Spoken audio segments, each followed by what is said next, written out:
Once again, we're broadcasting from the international headquarters of McNeil Film Studios in beautiful Baja, Tustin. And we're going to talk today about how to calculate the coefficient of elasticity of demand, or a coefficient, it doesn't matter. You will recall that the formula for the coefficient of elasticity of demand is the percentage change in quantity demanded divided by the percentage change in price.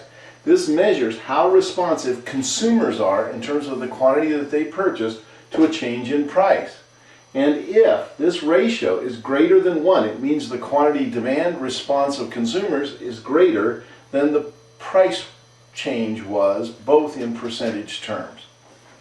So that ratio would be greater than 1, and therefore demand is said to be elastic. Consumers are responsive to this price change. If it's less than 1, it means that the price change was larger and the quantity change smaller, which means that consumers were not particularly responsive to the price change. And if it's exactly equal to 1, then it's said to be unit elastic because the price and quantity changes are exactly the same. So how do you calculate a percentage change? And the answer is, a percentage change is the change over the base times 100 to make it a percent. But we use the average base. We don't use the first number or the second number as the base. We use the average base. I'll show you this in just a second. So let's say that the price changes from 360 to 412. And as a result, the quantity decreases from 500 to 400 units sold. That's the consumer's response to this price change. So we're basically moving from point A to point B here. How do we calculate it? Well, first we want to take this price change from 360 to 412 and ask, what is the percentage change? To do that, we need the change, that's 360 minus 412, that's the change in quantity, over the average quantity base. And to get the average, we add them together and divide by 2. So that's the 360 plus 412 divided by 2. That leaves us with, technically, it is a negative 52, divided by 386, which is 0.1347. That, if we multiplied it by 100, would give us our percentage change in price, but we don't need to multiply it by 100 because we don't. To get the percentage change, to get the quantity change, we take the change in quantity, which is 100 units, from 500 to 400. So it's 500 minus 400, that's a change of 100 units, divided by the average base. So we're not going to use 400 as our base. We're not going to use 500 as our base, we're going to use the middle point, the midpoint base.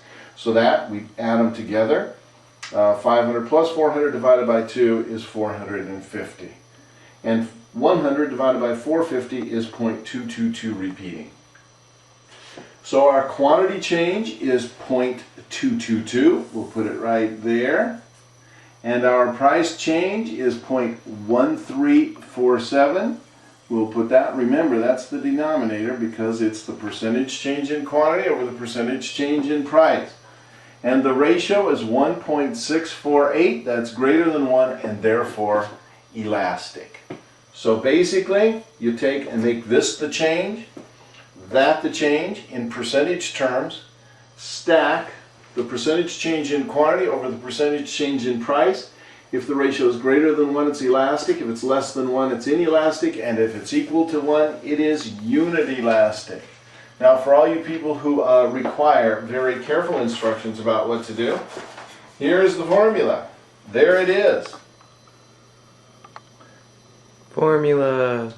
This shows the quantity change. This second line shows the average quantity base. This is the change in price, and this is the average price base. If you grind those numbers, you will get the coefficient of elasticity of demand. Technically, the coefficient of elasticity of demand is always negative because the relationship is negative. Whenever the price goes up, the quantity change will be in the opposite direction. So technically, that's a negative relationship, and we always ignore the negative sign. So we use the absolute value of this relationship here, of this ratio. Now for all you calculus types, this is the percentage change in quantity, and that's the percentage change in price. And when you flip it, it turns out to be dq dp times p over q.